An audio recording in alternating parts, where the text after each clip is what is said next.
천사의 아침 방문을 찾아오신 여러분을 환영합니다. 오늘도 아침 예배 말씀으로 믿음과 위로의 시간을 갖게 되길 바랍니다. 성도 여러분 안녕하세요. 오늘도 아침 예배에 찾아오신 모든 성도님들을 진심으로 환영합니다.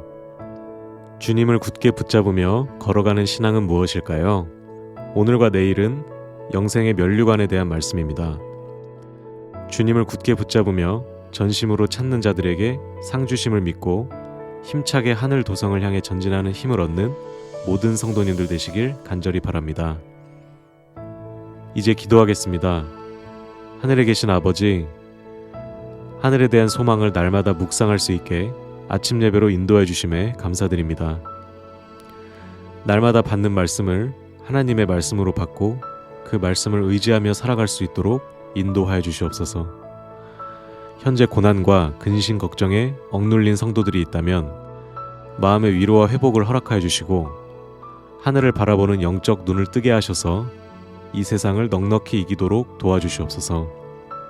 오늘도 말씀을 주신 은혜에 감사드리오며 예수님의 이름으로 기도드립니다. 아멘. 안녕하십니까? 오늘은 신앙의 본질에 대해서 묵상하겠습니다. 성도 여러분, 기독교 신앙의 본질로 들어가면 신앙은 놀랍도록 단순하고 파워풀합니다. 오늘 말씀을 통해서 오늘날 교회가 잃어버린 신앙의 능력을 회복하게 되길 간절히 바랍니다. 주님께서 우리에게 어떤 신앙을 원하실까요? 저는 개인적으로 주께서 이런 신앙을 우리에게 원하신다고 믿습니다. 지금 시련과 고난이 있지만 용기를 내라. 죽는 순간까지 믿음을 굳게 지키라. 그리스도께서 부활하신 것처럼 우리도 부활과 불멸의 면류관을 받을 것이다. 사탄이 공격하고 시험해도 견디고 이겨야 한다. 주께서 나를 도와주실 것이다. 우리가 이런 신앙을 갖고 주님을 따라가면 주님의 마음에 큰 기쁨이 있는 것입니다. 오늘 말씀을 통해서 주님을 굳게 붙잡는 신앙이 무엇인지 우리가 한번 확인해 보려고 합니다. 자, 질문을 드립니다. 바울의 편지서 14개에서 가장 강조된 기별이 무엇일까요? 하는 질문입니다. 가장 강조된 것은 부활입니다. 주께서 부활하지 않았다면 성경 전체가 의미가 없습니다. 주께서 부활하지 않고 무덤 속에 여전히 남아있어서 흙이 되었다면 인류에게 아무런 희망이 없는 것입니다. 기독교도 존재할 수 없는 것입니다. 부활입니다. 자, 그렇다면 또 질문을 드리죠. 주님께서 부활하신 것처럼 그렇게 부활하신 사람들이 정말 있습니까? 하는 질문입니다. 예수님 외에 누가 부활했습니까? 주님을 굳게 붙잡고 죽은 성도들이 부활했다는 증거가 사실이 있습니까? 하는 질문을 우리가 생각할 수 있죠. 부활에 대한 엄청난 증거가 있습니다. 여러분들 아실 겁니다. 주께서 부활하실 때 무덤에서 잠자던 많은 성도들이 함께 부활했다고 성경은 말합니다.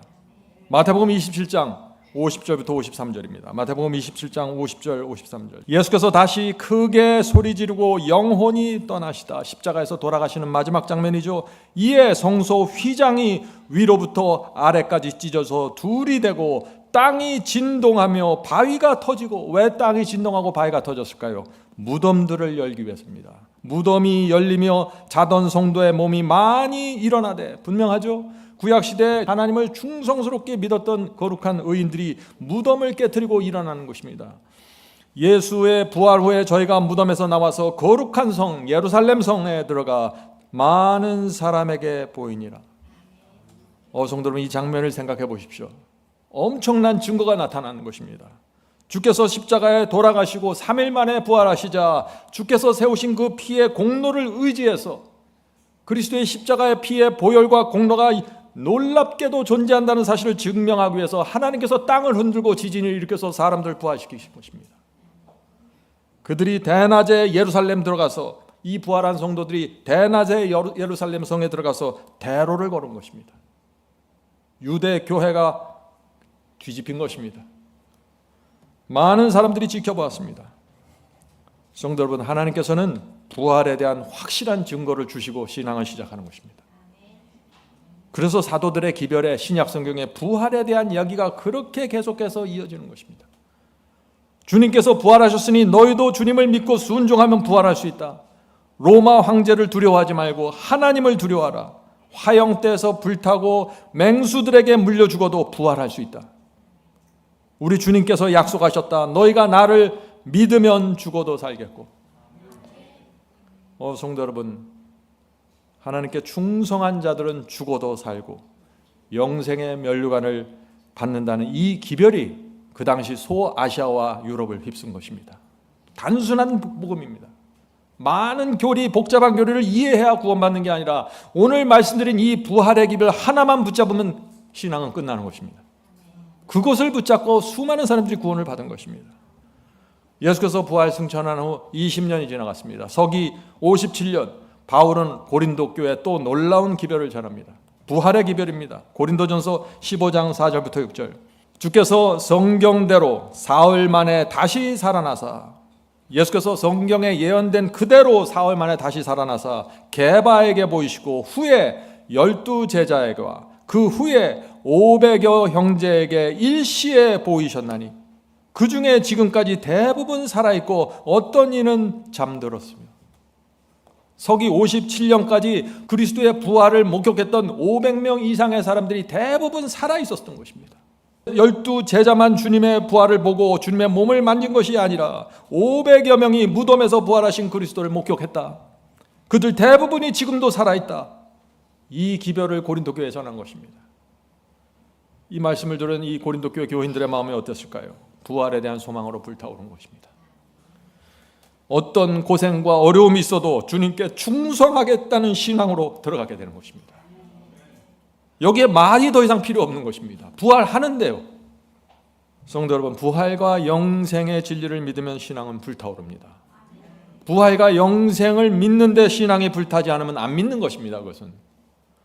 자, 질문 드리죠. 부활을 믿으면 어떤 변화가 생길까요? 인생은 내가 죽을 때 끝나는 것이 아니다. 주님께서 반드시 나를 부활시키고 영생의 면류관을 주신다 하는 이 진리를 정말 믿으면은 어떤 변화가 생길까요? 놀라운 변화가 생깁니다. 모든 고난과 고통과 염려가 지푸라기처럼 힘없이 사라집니다. 가난과 질병도 두려워하지 않습니다. 내 인생의 미래를 두려워하지 않습니다. 이 세상을 나그네처럼 살게 됩니다. 내 인생의 목표는 오직 한 분 그리스도입니다. 이렇게 되는 것입니다. 얼마 전에 임종을 앞둔 한 형제를 방문했습니다. 그 형제는 평생 교회를 다닌 적이 없는 분입니다. 저는 그 침상에 누워있던 그분에게 부활과 영생의 소망을 주기 원했습니다. 이렇게 말했습니다. 형제여, 갑자기 주님을 믿는다는 것이 어색하게 느껴질 것입니다. 그러나 나는 형제가 형제의 누님과 형님을 사랑하고 존경한다는 사실을 압니다.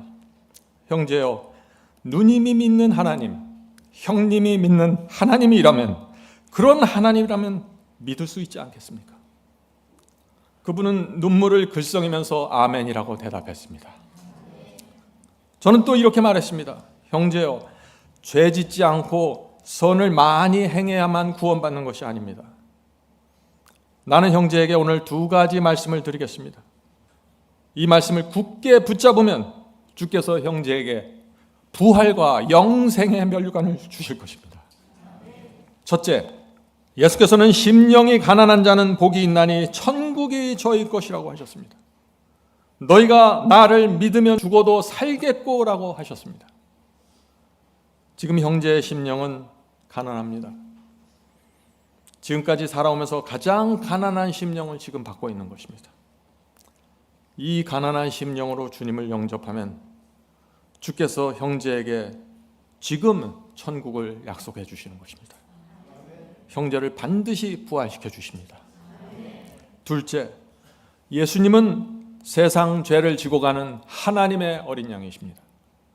형제여, 지금까지 살면서 범한 모든 죄들을 하나님의 어린 양에게 드리십시오. 그분이 지고 가십니다. 주님께서 형제의 모든 죄를 지고 가실 것입니다. 형제님 마음에 생각나는 모든 죄를 드리고 맡기십시오. 주님을 붙잡고 용서를 구하시면 그분께서 불쌍히 여겨주십니다. 그 형제의 눈에 눈물이 고이는 모습을 보았습니다. 그날 방문한 우리 모두는 함께 기도했고 그 형제에게 침례를 베풀었습니다. 침례는 주님의 마음에 큰 기쁨을 드리게 되었을 것입니다. 저는 끝으로 그 형제에게 이 말씀을 읽어주었습니다. 여기에 우리가 위하여 기도하던 한 사람이 있다. 또 저기에 우리가 임종을 앞두고 대화를 나눈 사람이 있다.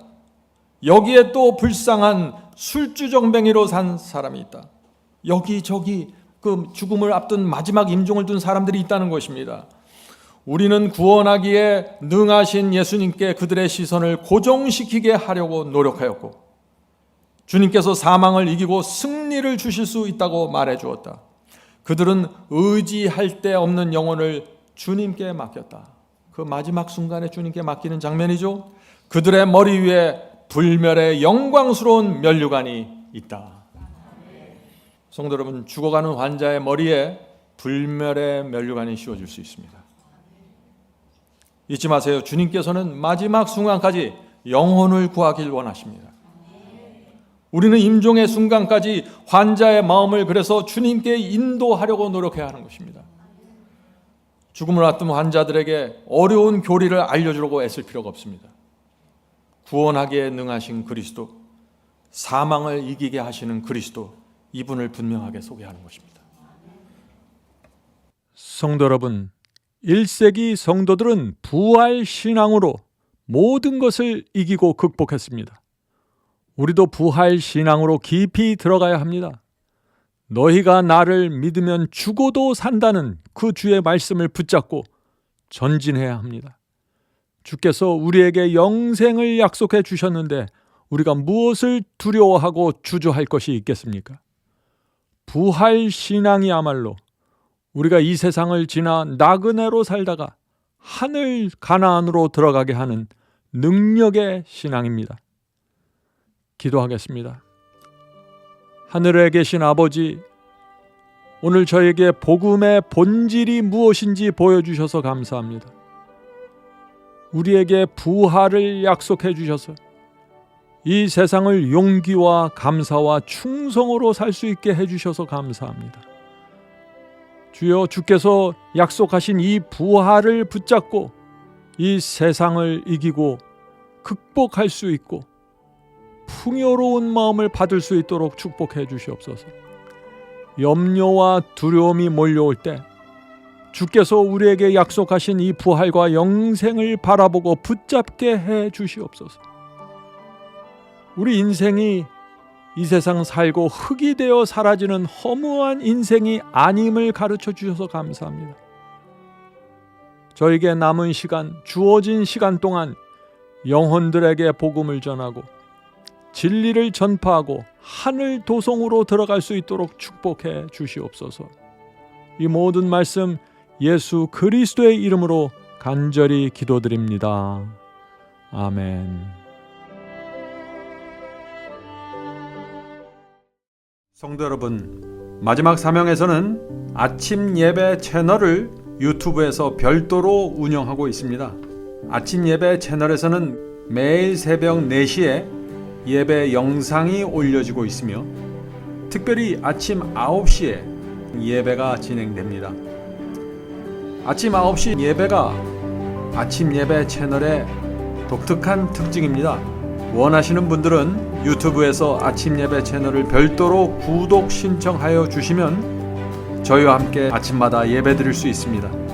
매일 아침마다 하나님의 말씀으로 저희 모두가 주 앞에 나와 예배 드리는 신앙으로 함께 나가게 되길 간절히 바랍니다. 감사합니다.